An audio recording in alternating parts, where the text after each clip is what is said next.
Good morning. आप कैसे हैं? तो चलिए आज शुरू करते हैं हिंदी माध्यम का हम लोगों का चौथा सेशन।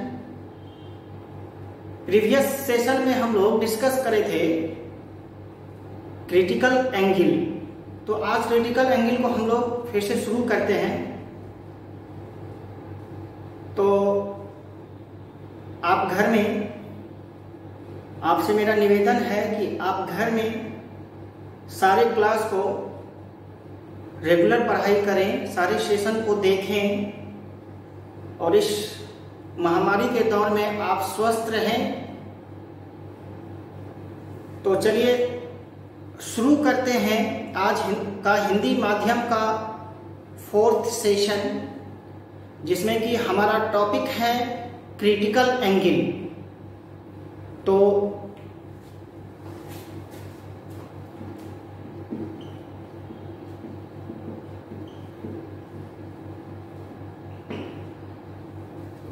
क्रांतिक कोण, ये जो हम समझाए थे यहाँ पे समझिए। ये क्रिटिकल एंगल ऑफ इंसिडेंस है। आपतन कोण है कौन सा माध्यम में? सघन माध्यम में। तो हम लोग पिछले सेशन में देखे थे कि जब प्रकाश सघन माध्यम से विरल माध्यम में जाती है तो अभिलंब से दूर भाग जाती है। तो ये आपका सघन माध्यम है, ये आपका विरल माध्यम है। समझिए यहाँ पे ये सघन माध्यम है, ये विरल माध्यम है। तो प्रकाश सघन से विरल माध्यम में जा रही है तो अभिलंब से दूर भाग जाएगी। तो ये आपतन कोण को आप बढ़ाते जाएंगे तो ये आर जो है ये भी बढ़ता चला जाएगा। एक सर्टेन आपतन कोण होगा, एंगल ऑफ इंसिडेंस होगा कि जिसके संगत, यहां ध्यान दीजिए, जिसके संगत एंगल ऑफ रिफ्रैक्शन आर जो है 90 डिग्री होगा। तो इसी एंगल ऑफ इंसिडेंस को हम लोग, इस आपतन कोण को हम लोग क्रांतिक कोण कहते हैं। तो ये क्रांतिक कोण आई जो है ये कौन सा माध्यम में संभव है? जब प्रकाश की किरण सघन माध्यम से विरल माध्यम में जाती हो। तो सघन माध्यम में वह आपतन कोण, सघन माध्यम में वह आपतन कोण जिसके संगत विरल माध्यम में अपवर्तन कोण 90 डिग्री हो जाए, इस आपतन कोण को हम लोग क्रांतिक कोण कहते हैं। और क्रांतिक कोण को सूचित करेंगे हम लोग सी से। अरे समझे क्या? फिर से ध्यान दीजिए, इधर हम क्या कह रहे हैं।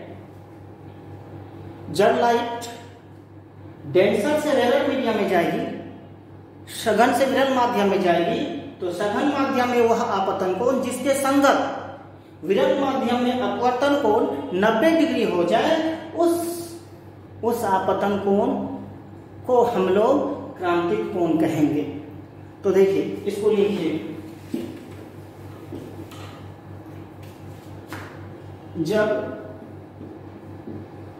प्रकाश की किरण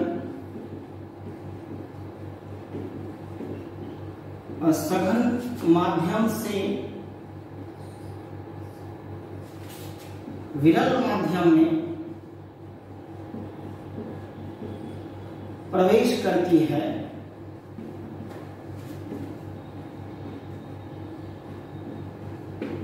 तो सघन माध्यम में वह आपतन कोण जिसके संगत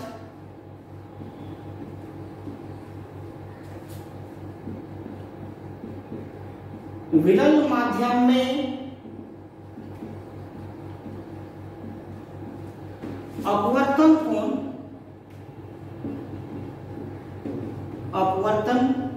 कोण 90 डिग्री हो, उसे क्रांतिक कोण कहते हैं। और इसे सी से सूचित किया जाता है, इसे सी से सूचित किया जाता है।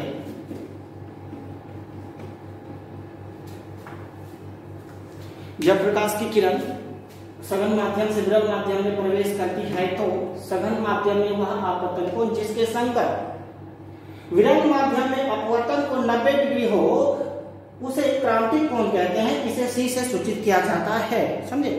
अब इसके लिए हम लोग मैथमेटिकल एक्सप्रेशन निकालते हैं, उसको समझिएगा। पहले भी हम अपवर्तनांक के टर्म में, वेलोसिटी के टर्म में और वेवलेंथ के टर्म में एक्सप्रेस किए थे बहुत सारी चीजों को। तो यहाँ पे क्रांतिक कोण को भी हम लोग रिफ्रैक्टिव इंडेक्स अपवर्तनांक के टर्म में, वेलोसिटी के टर्म में और वेवलेंथ के टर्म में एक्सप्रेस करते हैं, जिसको आप लोग ध्यान से देखिएगा।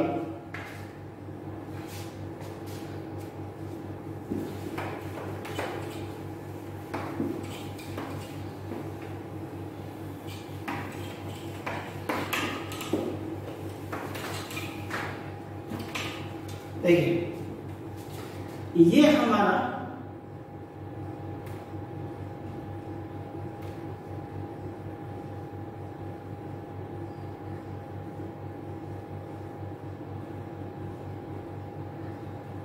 डेंसर मीडियम है।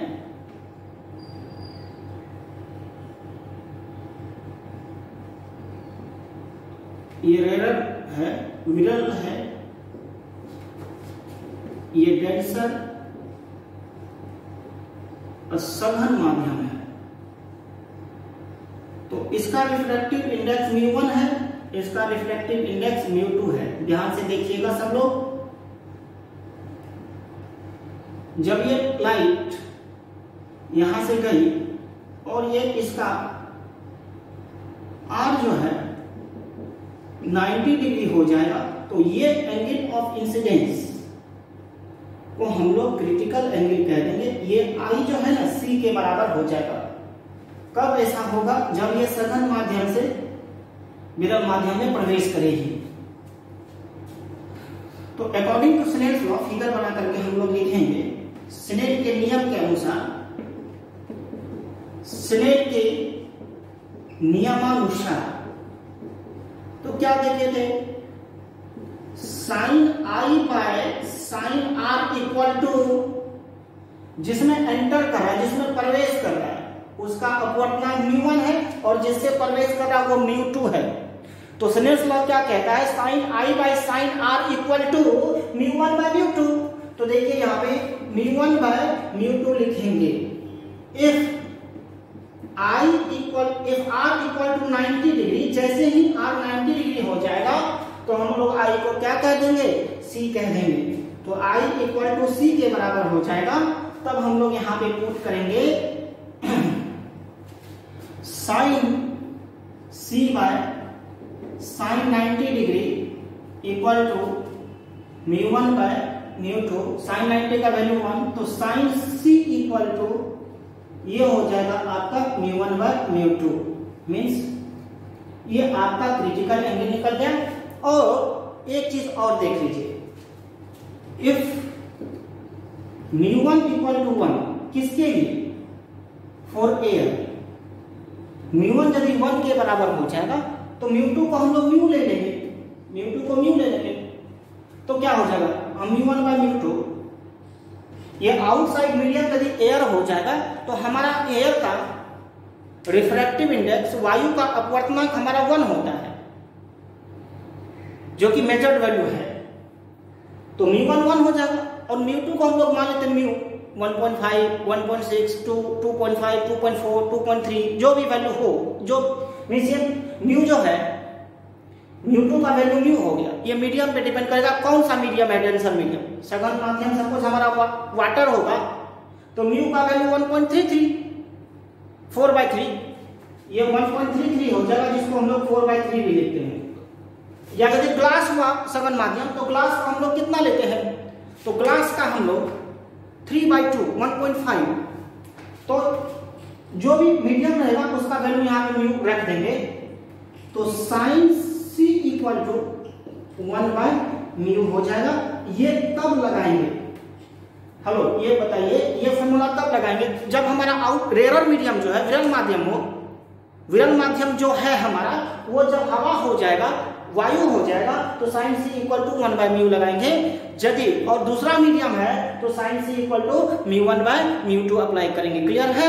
इसको यहाँ तक आप लोग लिख लीजिए पॉज करके। इसके बाद फिर नेक्स्ट इसको हम लोग वेलोसिटी के टर्म में लेते हैं, फिर हम लोग वेवलेंथ के टर्म में लेंगे।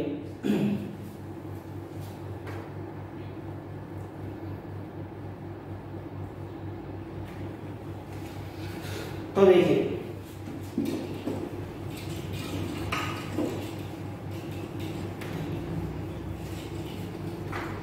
इन टर्म्स ऑफ वेलोसिटी, देखिए इन टर्म्स ऑफ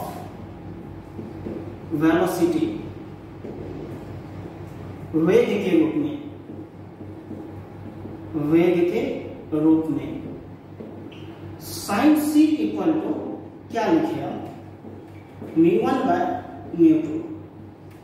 तो देखिए μ1 को हम लोग क्या लिखेंगे, μ1 को लिख सकते हैं ना c/v1। हाँ, ये सी क्रिटिकल एंगल है, इसको आप साइन सी कैपिटल सी, और ये सी वायु में प्रकाश की चाल है, जो कि वैल्यू कितना होता है, वैल्यू लिख देते हैं, तब आप लोग इसको समझेंगे। ये सी जो है एयर में लाइट का स्पीड है, जो कि 3 × 10⁸ मीटर पर सेकेंड, और μ2 को क्या लिखेंगे, c/v2, ये 3 × 10⁸ मीटर पर सेकेंड। अब यहां पे देखिए μ1 को पुट कर देंगे c, means 3 × 10⁸ metre per second by v1, इसको रखेंगे c 3 × 10⁸ मीटर पर सेकेंड, अब बाय v2 लिखिए, तो ये कैंसिल आउट हो जाएगा, तो साइन c इक्वल टू हो जाएगा v2/v1, v2 ऊपर चला जाएगा, ये आपका साइन c निकल गया, ये वेलोसिटी के टर्म में निकला। हाँ, एक चीज और देखिए, वेयर आप जहां पे देखिए ये v1 और ये v2 क्या है, तो v1 विरल माध्यम में और v2 जो होगा सघन माध्यम में, है ना। तो कौन ज्यादा है कौन बड़ा होगा, समझिए, कौन ज्यादा है कौन बड़ा होगा, मतलब कौन ज्यादा कौन छोटा। तो v1 जो है, ये v1, ये लाइट का स्पीड है विरल माध्यम में, तो ऑब्वियस है कि विरल माध्यम में स्पीड ज्यादा होगा, और v2 है सघन माध्यम में, ये स्पीड कम हो जाएगा। तो ये हो गया विरल माध्यम में प्रकाश की चाल, माध्यम में प्रकाश की चाल, और ये जो हो गया सघन माध्यम में प्रकाश की चाल।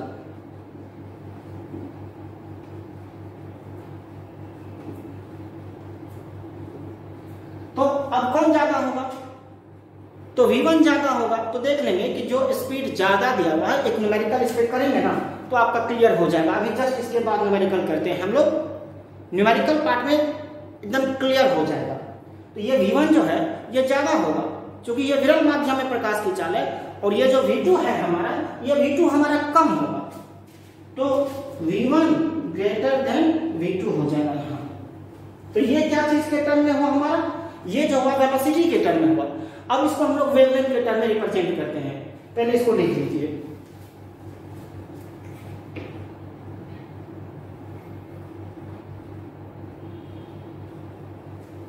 अब देखिए यहां पे इन टर्म्स ऑफ वेवलेंथ,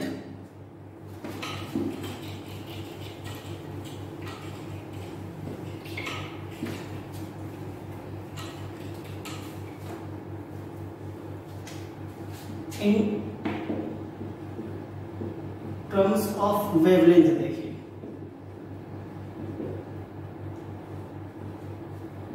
तरंगदैर्घ्य के रूप में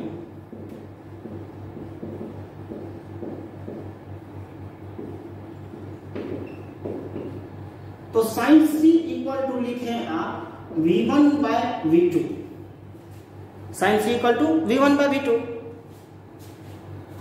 तो velocity equal to wavelength into frequency, वेग बराबर तरंगदैर्घ्य गुना आवृत्ति। अच्छा, फ्रीक्वेंसी जो रहेगा किसी भी मीडियम में फ्रीक्वेंसी सेम रहेगा, तो v1 को लिख सकते हैं λ1 इंटू न्यू और v2 को लिख सकते हैं λ2 इंटू न्यू। तो v1 को लिखेंगे λ1 इंटू न्यू, इसको लिखेंगे λ2 इंटू न्यू। ये आपका साइन सी होगा, न्यू न्यू कैंसिल आउट, तो sine C equal to λ1 by λ2। ये आपका हो गया वेवलेंथ के टर्म में। इसके पहले हम लोग पढ़े वेलोसिटी के टर्म में और इसके पहले हम लोग देखे रिफ्रैक्टिव इंडेक्स के टर्म में, है ना। तो क्या करिए, इसको आप इसको भी लिख लीजिए।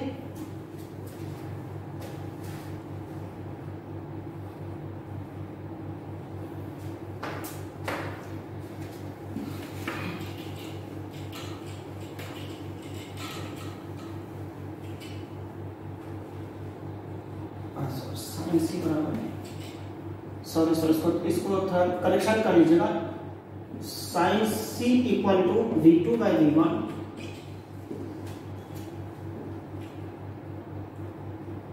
v2 equal to λ2 into nu और v1 equal to λ1 into nu. इसको करेक्शन थोड़ा कर लीजिएगा। देखिए v2 को पुट करिएगा λ2 इंटू न्यू, ये λ1 इंटू न्यू, ये कैंसिल आउट हो जाएगा। तो sine C equal to λ2 by λ1, ये हुआ in terms of wavelength, in terms of wavelength. इसको थोड़ा करेक्शन कर लिया, λ2 बाई λ1 होगा, ये λ2 बाई λ1।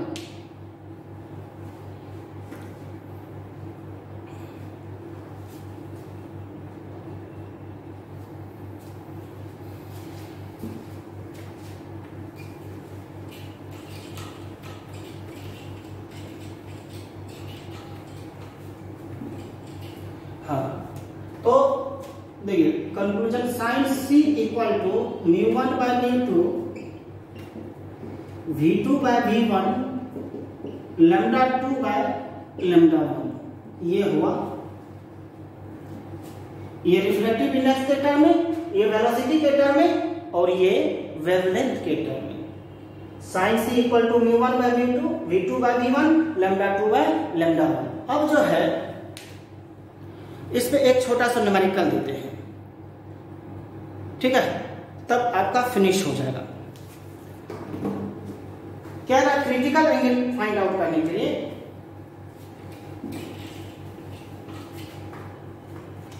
वेलोसिटी। देखिए एक क्वेश्चन है, ये आपका सघन माध्यम है, ये आपका विरल माध्यम में जा रहा है और 90 डिग्री हो जाएगा। ये μ1 तो वेलोसिटी v1 हो जाएगा, ये μ2 तो ये वेलोसिटी v2 होगा। तो वेलोसिटी दिया हुआ है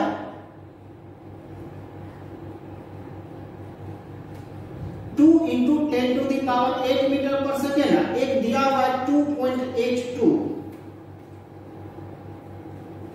into 10 to the power 8 metre per second. दो वेलोसिटी है। आप बताइए, हेलो आप बताइए, इसमें v1 और v2 कौन होगा? तो हम आपको बताए थे जो विरल माध्यम में वेलोसिटी होगा वो अधिक होगा और जो सघन माध्यम होगा वो वेलोसिटी कम होगा। तो कम कौन है? तो 2 into 10 to the power 8 metre per second, ये कम है। और ज्यादा कौन है? 2 into 10 to the power 8 metre, तो ज्यादा विरल माध्यम वाला। तो ज्यादा विरल माध्यम वाला, तो ये आपका v1 हो गया और ये आपका v2 हो गया। क्लियर? तो sine C equal to formula velocity के टर्म में क्या लिखे? हेलो आप लोग बनाइए, sine C equal to formula क्या लिखे वेलोसिटी के टर्म में? v2 by v1। तो v2 कितना है आपके पास? 2 इंटू 10 टू द पावर 8, ये है 2.82 इंटू 10 टू द पावर 8। ये मीटर पर सेकंड में, ये भी मीटर पर सेकंड में, ये कैंसिल आउट। ये तो साइन सी इक्वल टू यहां पे हो जाएगा,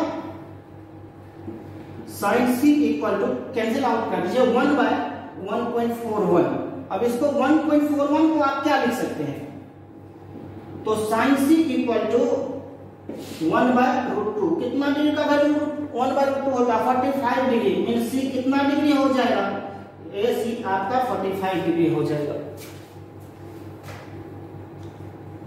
ठीक है, इसका सॉल्यूशन बना लीजिएगा फिगर ड्रॉ करके।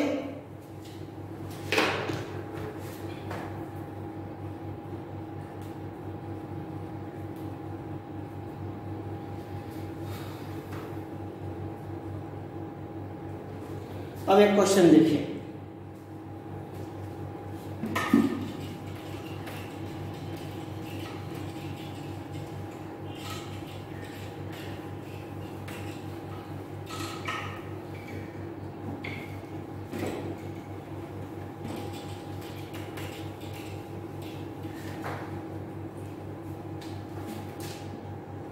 ये क्वेश्चन लिख देते हैं, इसको बनाइएगा। The critical angle of a medium, the critical angle of a medium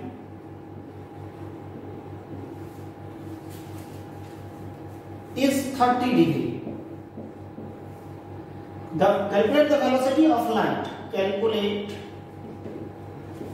the velocity of light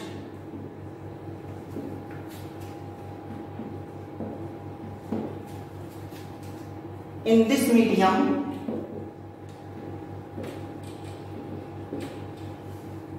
if velocity of light in vacuum, if velocity of light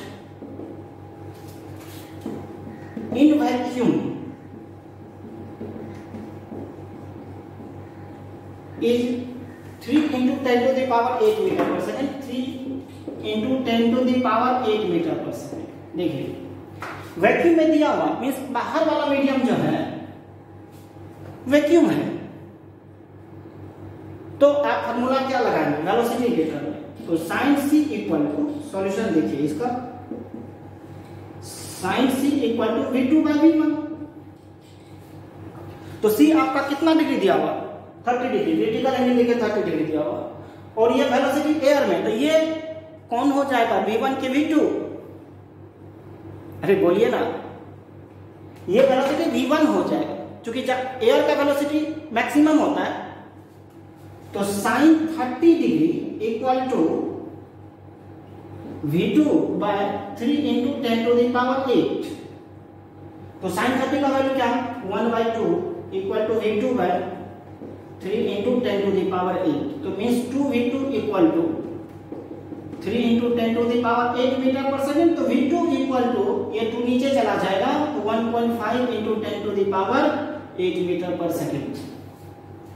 ये आपका सेकंड क्वेश्चन हो गया। और भी क्वेश्चन करते हैं, इसका एनालिसिस पहले कर लेते हैं, तब जाके और क्वेश्चन करेंगे। इसको थोड़ा लिख लीजिए।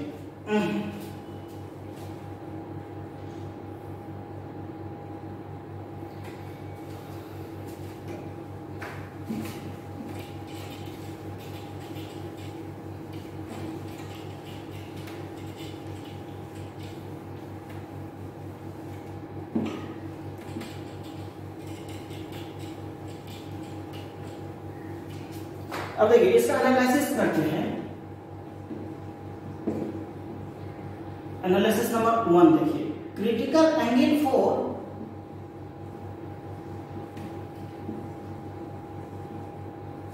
Water air interface, water air interface मतलब जल वायु माध्यम के लिए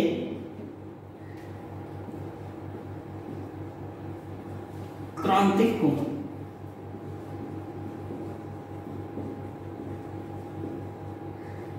जल तथा वायु माध्यम के लिए क्रांतिक कोण, ठीक है,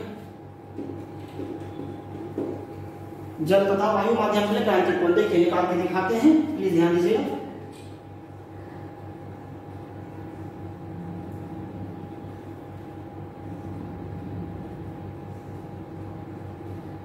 ये हमारा वाटर है, ये जल है, ये सी, और ये जो है एयर है। तो एयर का रिफ्रैक्टिव इंडेक्स μ1 इक्वल टू 1 और म्यू ए लिख दीजिए, एयर का 1, म्यू डब्ल्यू लिख दीजिए, वाटर का 4/3। तो हम लोग साइन सी इक्वल टू क्या लिखेंगे? Hello, sine C equal to mu one by mu two. तो म्यू वन म्यू ए हो गया और म्यू टू क्या हो गया? वाटर। तो हम लोग ऐसा लिख सकते हैं ना, mu A by mu W. तो म्यू ए आपका 1 है और म्यू डब्ल्यू 4/3 है। तो साइन सी इक्वल टू 3/4। तो देखिए यहाँ पे साइन सी इक्वल टू 0.75। तो सी इक्वल टू हो जाएगा साइन इनवर्स 0.75। ये नियर अबाउट ना 49 डिग्री आएगा। कैलकुलेट करके देखिएगा, ये 49 डिग्री। मोबाइल से निकाल लीजिए या चार्ट टेबल से निकाल लीजिएगा इसको। 49 डिग्री आएगा कितना?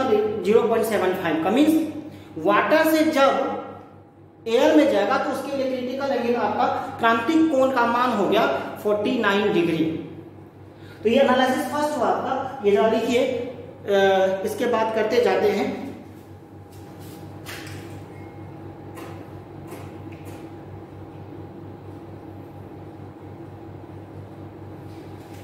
दूसरा देखिए, ग्लास एयर इंटरफेस के लिए देखते हैं।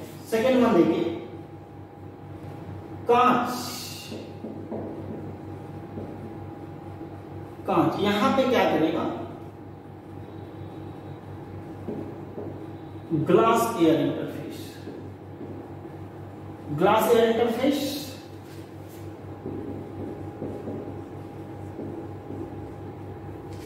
कांच वायु माध्यम के लिए क्रांतिक कोण। तो यहां पे क्या हो जाएगा? वाटर ग्लास हो जाएगा। यहां पे ये ग्लास हो गया और ग्लास के लिए कितना बताए थे रिफ्लेक्टिव इंडेक्स? 3/2। ये 3/2। एयर का तो 1 ही हो जाएगा। तो यहां पे क्या लिखेंगे? Sine C equal to mu A by mu G. और म्यू जी का वैल्यू कितना पुट करेंगे? 3/2। तो 3/2 रख दीजिए, ये 2/3 हो जाएगा। तो 0.66। तो साइन इनवर्स 0.66 और इसका वैल्यू निकालेगा नियर अबाउट 42 डिग्री आएगा। मींस 41.8 आता है सी का वैल्यू 41.8 डिग्री। तो ये अप्रॉक्स 42 डिग्री आएगा। मींस देखिए यहाँ पे क्या हुआ? रिफ्रैक्टिव इंडेक्स 4/3 था। किसका? वाटर का। अब हम इसको ग्लास में दिए, डेंसर मीडियम और हम ग्लास लिए। अब पहले रेयर मीडियम हमारा क्या था? वाटर था। तो पहले 1.33, 4/3 को 1.33 कहेंगे और 3/2 1.5। तो ये रिफ्रैक्टिव इंडेक्स बढ़ गया। रिफ्रैक्टिव इंडेक्स बढ़ गया तो क्रिटिकल एंगल क्या हो गया? घट गया। पहले 49 डिग्री था, अब जो है ये 42 डिग्री हो गया। यानी क्या हुआ? रिफ्रैक्टिव इंडेक्स बढ़ने से, अपवर्तनांक के बढ़ने से क्रांतिक कोण घटता जाता है। एक और इस पे एनालिसिस करते हैं, तब देखिएगा। इसको लिख लीजिए।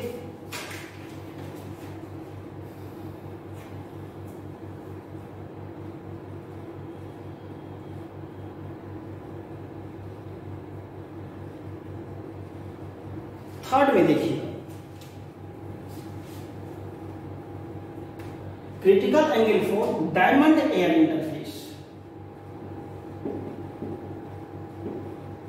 डायमंड एयर इंटरफेस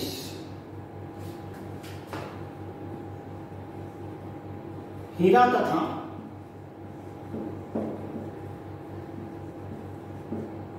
वायु माध्यम के लिए क्रांतिक कोण। हीरा तथा वायु माध्यम के लिए क्रांतिक कोण। देखिएगा, डायमंड जो है, डायमंड का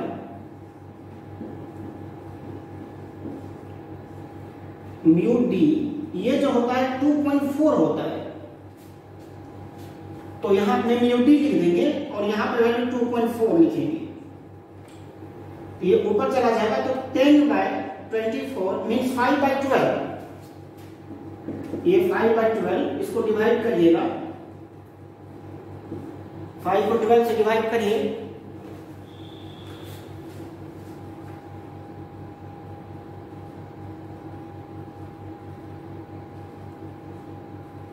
ये 0.416।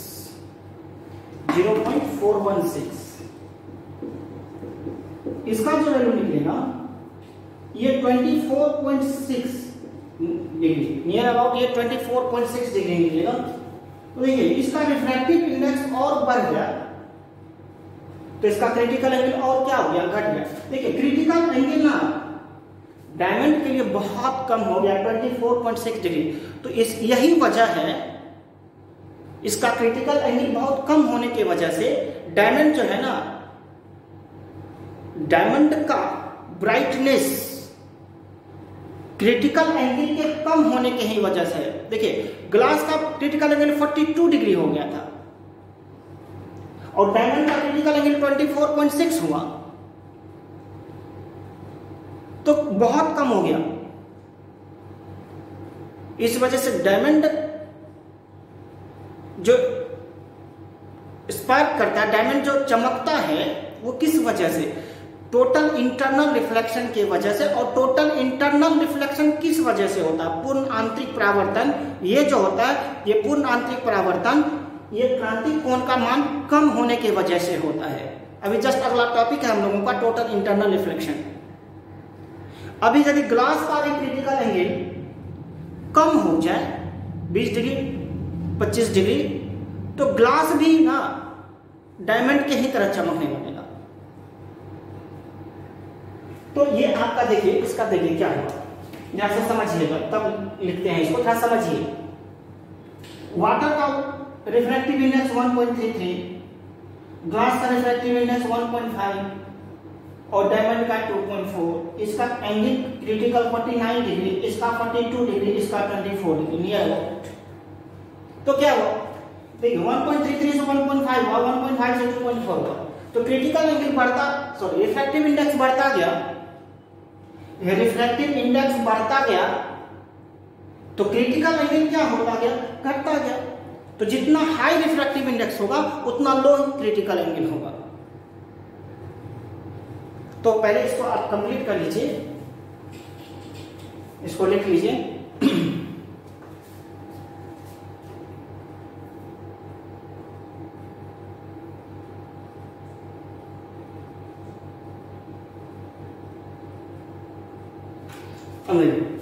यहां पे क्या लिख लेंगे,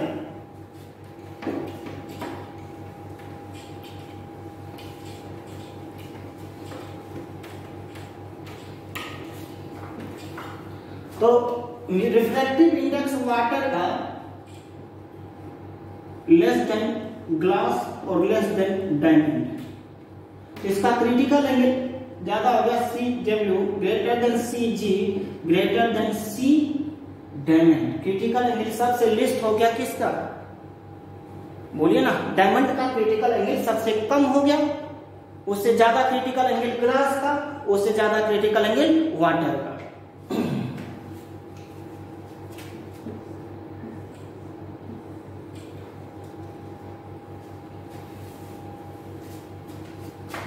अब देखिए इसका एक एनालिसिस और देखिए।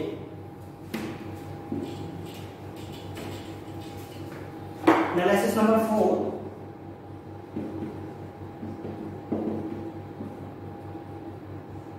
Critical angle for glass water दे दिया यहां पे, ग्लास वाटर इंटरफेस मीन्स कांच तथा जल के लिए क्रांतिक कोण। तो इसका देखिए ना,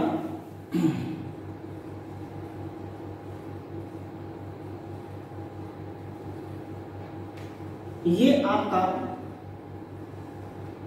अब किसको लीजिएगा, डेंसर मीडियम कौन होगा इसमें, सघन माध्यम, जल का 1.5 और सॉरी ग्लास का 1.5 और जल का 1.33, वाटर का 1.33 और ग्लास का 1.5। तो सघन माध्यम कौन होगा, सघन माध्यम वाटर हो जाएगा, जल नहीं सॉरी सघन माध्यम ग्लास हो जाएगा। और ये 1.33 किसका है? वाटर का। तो वाटर आपका विरल माध्यम हो जाएगा। ये वाटर आपका विरल माध्यम, और ये जो ग्लास होगा ये सघन माध्यम हो गया, और ये आपका विरल माध्यम हो गया, क्योंकि ये 1.5 है और ये 1.33। तो ये जो C है ये आर कितना है? 90 डिग्री।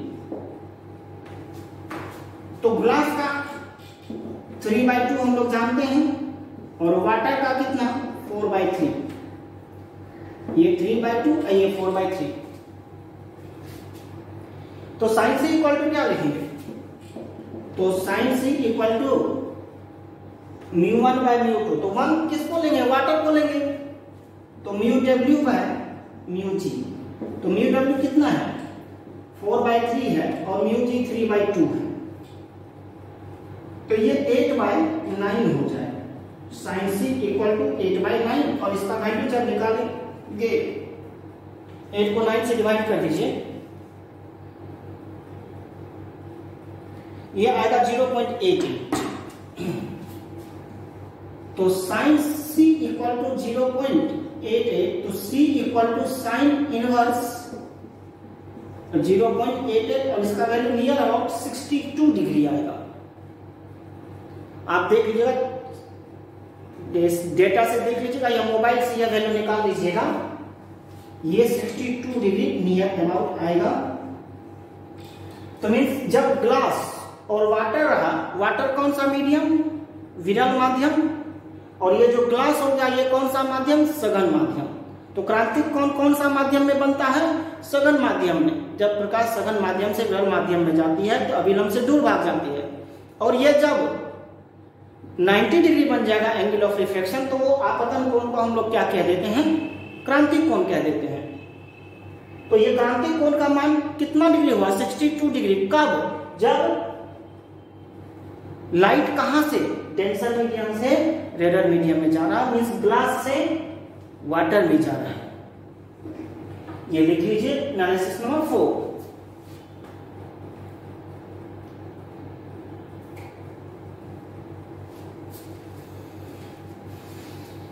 अच्छी पढ़ाई करिए घर में, और घर से बाहर ना निकलिए, बिना काम का घर से बाहर नहीं निकलिए।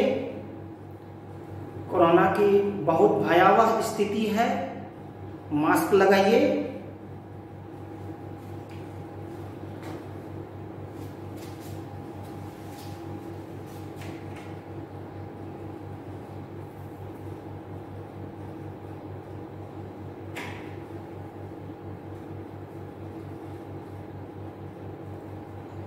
चलिए फिर देखिए,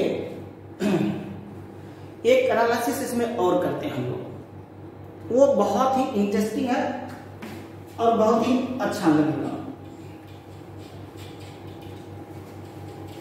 एनालिसिस करने से पहले हम लोग उसको समझते हैं। क्या करिए, वाटर में पहले पूरा समझिए, सुनिएगा। वाटर में रेड कलर का बल्ब या येलो कलर का, जो भी आपका चॉइस है, उस कलर का बल्ब वाटर में रख दीजिए नीचे में,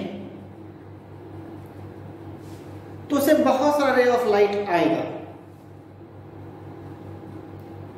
तो कोई ना कोई एक रे ऑफ लाइट होगा जिसका angle of incidence critical angle के बराबर हो जाएगा, तो सरफेस को टच करते हुए बाहर निकलेगा। नहीं समझे? देखिए, आप थोड़ा सा महसूस करिए इसको, तब समझ में आ जाएगा। ध्यान यहां पे लाइए। यहां पे एक बल्ब है, तो बल्ब पानी के अंदर है, तो ये चारों साइड से लाइट छोड़ेगा, है ना? तो कोई ना कोई ray of light critical angle कितना बताए अभी वाटर का 49 डिग्री। तो कोई ना कोई रे ऑफ लाइट यहां पे जाएगा तो 49 डिग्री पे इंसिडेंट होगा, तो वो सरफेस को टच करते हुए बाहर निकलेगा, मतलब 90 डिग्री पे। इसी तरह इधर से, इसी तरह इधर से, इसी तरह इधर से, इसी तरह इधर से, इसी तरह इधर, चारों साइड से। तो अब सोचिए चारों साइड से लाइट जा रहा है और सरफेस को टच करते हुए बाहर निकल रहा है, तो क्या एक कोन बन जाएगा, एक रिंग, ऊपर में एक रिंग टाइप का बन जाएगा। देखिए आप फिगर देखिए, एक बार फिगर देखिएगा। ये आपका बल्ब है,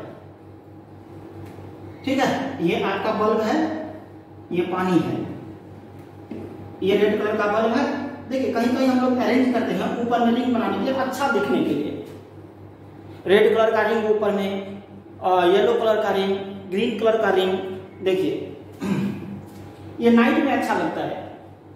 ये रेड कलर का बल्ब है, एक रे ऑफ लाइट यहां पे गया, ये क्रिटिकल एंगल पे जब इंसिडेंट हुआ तो ये सरफेस को टच करते हुए बाहर निकलेगा क्या। ये क्रिटिकल एंगल पे इंसिडेंट हुआ तो सरफेस को टच करते हुए बाहर निकलेगा। इसी तरह से चारों साइड से होगा। हम यहां बोर्ड हमारा 2 डायमेंशन है ना, ये बोर्ड हमारा 2 डायमेंशन है, इसको 3 डायमेंशन में एनालाइज करिए। पूरा पानी है, जैसे एक 2 लाइन दिखाई यहां पे, 2 लाइन, एक लाइट गया सरफेस को टच करते हुए बाहर निकल रहा है, फिर इधर से गया सरफेस को टच करते हुए, फिर इधर से गया सरफेस को टच करते हुए, फिर इधर से गया सरफेस को टच करते हुए, फिर इधर से गया सरफेस को टच करते हुए, फिर इधर से गया सरफेस को टच करते हुए, चारों साइड से टच करते हुए निकल गया। और चारों पॉइंट को मिलाइएगा एक सर्कुलर रिंग प्राप्त होगा, यानी कहने का एक कोन बन जाएगा। और कोन का ऊपर वाला जो सरफेस होगा वो कैसा, सर्कुलर बाउंड्री होगा उसका। और जब सर्कुलर बाउंड्री होगा तो उसका एरिया कितना, पाई आर स्क्वायर। मतलब किसी फिश को, मछली को बल्ब के जगह पे रख दीजिए तो वो उतना एरिया से, मीन्स वो सर्कुलर एरिया से बाहरी world, outside of world, means पानी के बाहर के जगह को उतना एरिया से वो मछली देख पाएगा। हम एक बार रिपीट करते हैं, थोड़ा ध्यान यहां रखिएगा। सपोज येलो कलर का बल्ब सेट कर दिए, तो येलो कलर का लाइट जो क्रिटिकल एंगल पे आएगा, क्रिटिकल एंगल पे इंसिडेंट होगा क्रांतिक कोण पर, वो सरफेस को टच करते हुए बाहर निकलेगा सभी तरफ से, चारों तरफ से। जब उसको मिलाएंगे तो सर्कुलर निकलेगा, वो सर्कुलर बाउंड्री निकलेगा, मीन्स इस तरह से कोण। तो लाइट जो निकलेगा उस सर्कुलर एपर्चर का जो ऊपर में एरिया होगा वो कैसा, सर्कुलर, और उसका area pi are square.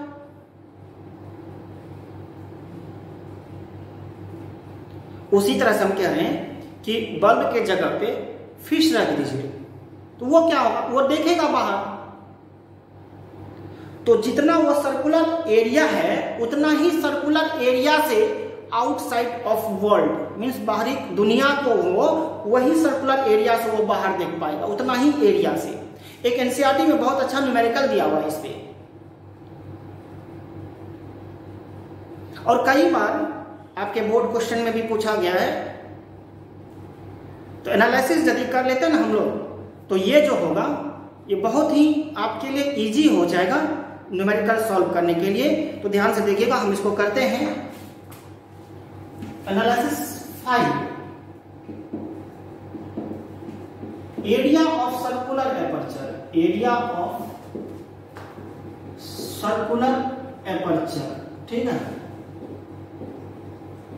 Area of circular aperture. वृत्ताकार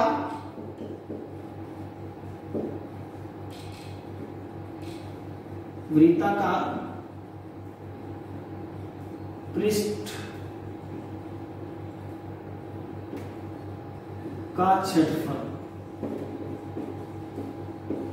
तो देखिए यहां पे हम फिगर से इसको क्लियर करते हैं। जब फिगर से बहुत क्लियर होगा, फिगर कंसंट्रेट करके देखिएगा।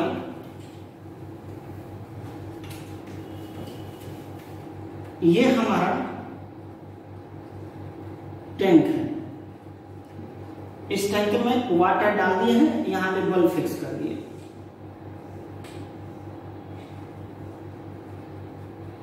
ये वाटर सरफेस है, ये नॉर्मल है। एक लाइट यहां से गया,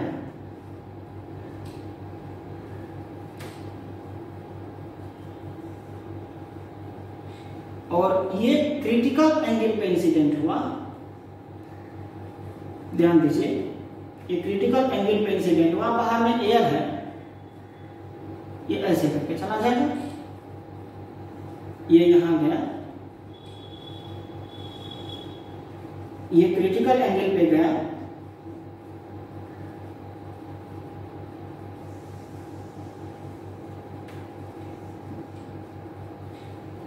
ये ऐसे करके चला गया। तो ये जो होगा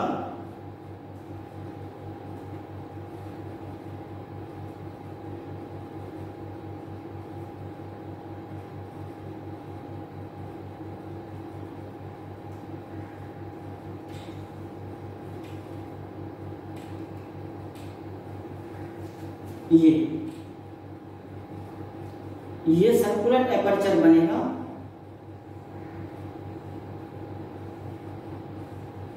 और इसका एरिया क्या हो जाएगा, पाई आर स्क्वायर।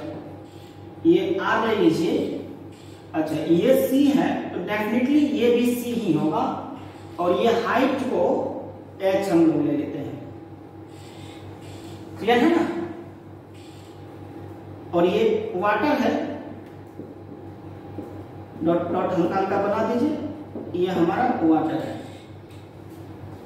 और बाहर में हमारा क्या है, एयर है। इसको बी ले लीजिए, इसको हमारा ए ले लीजिए। ये हमारा ऑब्जेक्ट है ओ, सपोज फिश है तो फिश को ओ लेंगे, यहाँ बल्ब है तो बल्ब हो गया। ये लाइट यहाँ से ऐसे करके चला जाएगा, ये लाइट यहाँ से ऐसे करके चला जाएगा। ये हम 2 डायमेंशन पे आपको दिखा पा रहे हैं। 3 डायमेंशन में होगा तो इधर से भी लाइट, इधर से भी लाइट, इधर से लाइट, ऊपर में सर्कुलर बाउंड्री होगा। तो हम लोग इसको देखते हैं। साइन सी इक्वल टू क्या लिखेंगे? अब μ1 बाय μ2 तो लिखेंगे, और μ1 बाहर में क्या है, एयर है, तो एयर का जो रिफ्रैक्टिव इंडेक्स है वो क्या है, 1 है, और ये इसका μ2 जो है ये μ है, तो ये 1 by μ sine C equal to हो गया आपका 1 बाय μ। इसको इक्वेशन 1 ले लीजिए, है ना? क्लियर है? अब यहां पे देखिए, यह हाइट h है, तो sine C equal to perpendicular by hypotenuse b by h। तो समझिए O A B in triangle O A B, ध्यान से देखिएगा, ये जो हाइपोटेनियस है ओ बी को हम लोग क्या लिख सकते हैं, ये r है, ये हाइट h है, ओ ए जो h के बराबर हो जाएगा। तो ये जो ओ बी होगा root under R square plus H square, root under R square plus H square. तो वहां पे साइन सी लगाएंगे, तो sine C equal to T by क्या होगा, एच, परपेंडिकुलर बाय हाइपोटेनियस। तो R by root under R square plus H square. ये equation हमारा क्या हो गया, सेकेंड हो गया। तो यहां भी sine C equal to 1 by mu, sine C equal to 1 by mu, और यहां साइन सी इक्वल टू कितना होगा, R by root under R square plus H square. तो from equation first and second, समीकरण 1 तथा 2 से 1 by mu equal to R by root under R square plus H square, इसको बराबर करके हम लोग आर निकाल लेंगे। और जब आर निकाल लेंगे तो सर्कुलर एपर्चर का एरिया क्या हो जाएगा, पाई आर स्क्वायर। वृत्त का क्षेत्रफल कितना होता है, पाई आर स्क्वायर। तो ये वाला चीज इतना फिगर ड्रॉ करके लिख लीजिए, पाउस करके लिख लीजिए या स्क्रीनशॉट ले लीजिए।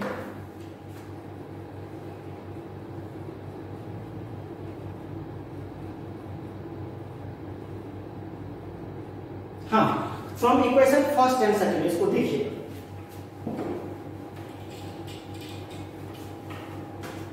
समीकरण 1 तथा 2 से देखिए, समीकरण 1 तथा 2 से क्या लिखेंगे आप? 1 by mu equal to R by root under R square और प्लस एच स्क्वायर। तो स्क्वायरिंग बोथ साइड, दोनों पक्षों को वर्ग करने पर या स्क्वायर साइड क्रॉस मल्टीप्लिकेशन कर दीजिए। Mu R equal to root under R square plus H square, दोनों पक्षों को वर्ग कर दीजिए। वर्ग करने पर तो mu square R square equal to R square plus H square, ये इधर ले लीजिए। तो mu square R square minus R square equal to H square, और आर स्क्वायर कॉमन ले लीजिए। तो mu square minus 1 equal to H square, और आर स्क्वायर इक्वल टू हो जाएगा H square by mu square minus 1। ये क्या निकल गया आपका? बोलिए, ये आर स्क्वायर निकल गया। तो आर इक्वल टू स्क्वायर उधर चला जाएगा, तो R equal to root under H square mu square minus 1, H square बाहर निकल करके आर को हम लिख सकते हैं H by root under mu square minus 1। ये जो रेडियस हो गया, ये जो रेडियस निकाले हम लोग, ये किस टर्म में? एच और म्यू के टर्म में, हाइट और रिफ्रैक्टिव इंडेक्स के टर्म में R equal to H by root under mu square minus 1। ये रेडियस निकल गया, तो एरिया आप आराम से निकाल लीजिएगा पाई आर स्क्वायर। पर ध्यान दीजिएगा, जब सी जो है गिवन हो, जब क्रिटिकल एंगल गिवन हो, तब हम लोग डायरेक्टली निकाल सकते, तब इतना करने का जरूरत नहीं होगा, है ना। तो देखिए, पहले इसको लिख लीजिए, तब हम दूसरे तरह से भी बताते हैं। जब आपका सिर्फ क्रिटिकल एंगल दिया रहे, तब कैसे निकालें, वहां पे म्यू का जरूरत नहीं पड़ेगा। इसको देखिए,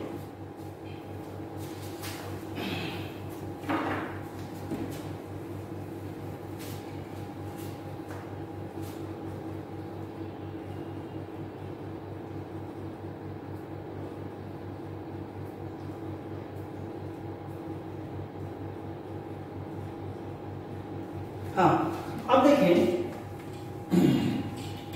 इंट्रायंगल OAB, इंट्रायंगल OAB, tan C को क्या लिख सकते हैं? देखिए, ये C है तो ये अल्टरनेट एंगल, एकांतर कोण ये भी C हो जाएगा। और tan C को क्या लिखेंगे? लंब बटे आधार। अरे बोलिए ना, परपेंडिकुलर बाय बेस, तो लंब कितना है? R है, और आधार कितना है? H है। तो R बराबर क्या हो जाएगा? H tan C। ये जो हुआ हाइट और C के टर्म में, और लिख देते हैं R इक्वल टू, एक फॉर्मूला लिखें आप H by root under mu square minus 1, और एक फॉर्मूला लिखे H इंटू tan C। तो ये R जो हुआ, ये वाला जो R हुआ हमारा H और म्यू के टर्म में हुआ, और ये वाला R जो हुआ H और C के टर्म में हुआ। तो एरिया ऑफ सर्कुलर एपर्चर जो लिखेंगे,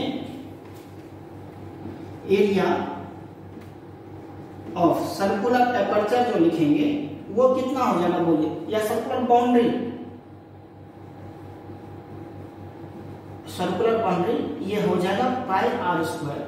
मीन्स आप यहां से R निकाल लीजिए, रेडियस निकाल लीजिए। यदि देख लीजिएगा क्वेश्चन में म्यू और H गिवन होगा, तो R equal to H by root under mu square minus 1, और यदि H और C गिवन होगा, हाइट और C गिवन होगा, तो हम लोग R का निकालेंगे H tan C, R का वैल्यू निकालेंगे H tan C से, और जब म्यू और H गिवन होगा तो H by root under mu square minus 1, और यदि R निकल जाएगा तो एरिया पाई आर स्क्वायर निकाल देंगे। समझे बात को? क्या इसको ले लीजिए।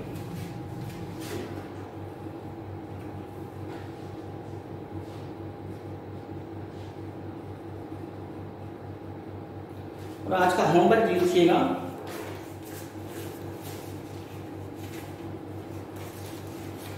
एम करीम से बनाएगा। होमवर्क है पेज नंबर 293 और क्वेश्चन नंबर 1 2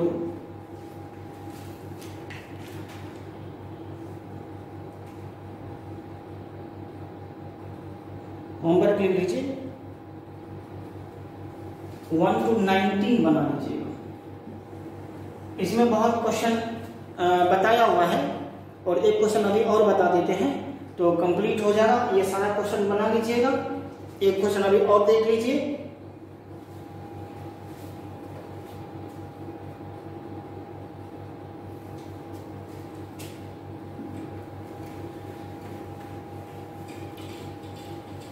ये होमवर्क कंप्लीट करिएगा। नेक्स्ट सेशन में हम लोग फिर इसको देखेंगे। यदि प्रीवियस सेशन, पिछला सेशन यदि अच्छे से आप क्लास नहीं करते हैं तो नेक्स्ट सेशन फिर आपको प्रॉब्लम होगा। इसलिए देख रहे, कभी कभी घर में आपका इंटरनेट नहीं चलता होगा तो बाद में भी इस वीडियो को देख लीजिए। कभी भी जब आपके पास टाइम मिलता हो, सहूलियत के हिसाब से घर में उसको कंप्लीट करें आप। यदि प्रीवियस सेशन अच्छा नहीं होगा तो नेक्स्ट सेशन समझने में आपको दिक्कत होगी। तो इसलिए आपसे अनुरोध है कि सारा सेशन को करते जाएं।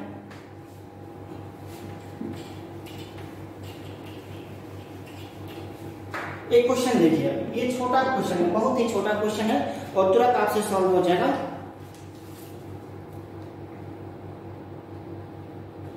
देखिए रेडियस यहां पे है, ये वाटर है और ये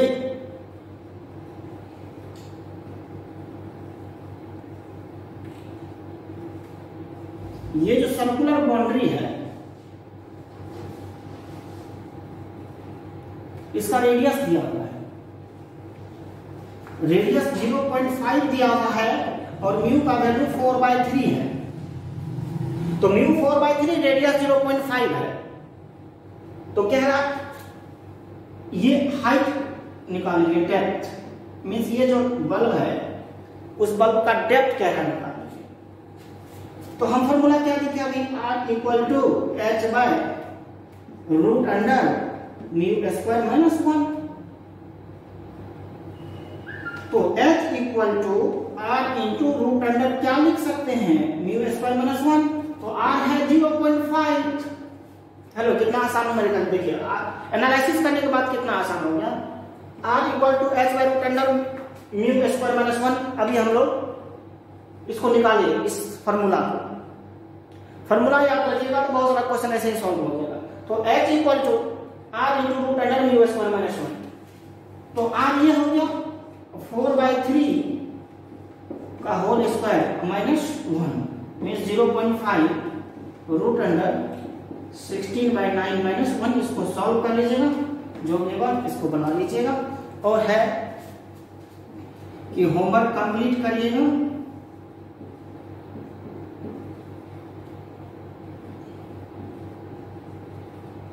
और सारा न्यूमेरिकल को फिगर बना के बनाइए। ऑप्टिक्स में सारा को फिगर बना के सॉल्व करिए तो आसानी से सॉल्व भी होगा और समझ में भी आएगा। और बिना फिगर का कोई भी क्वेश्चन ट्राई करेंगे तो आपको भारी लगेगा और बनेगा भी नहीं। सबसे पहला काम फिगर को ड्रॉ करिए, फिगर ड्रॉ करने के बाद ही आगे बढ़िए।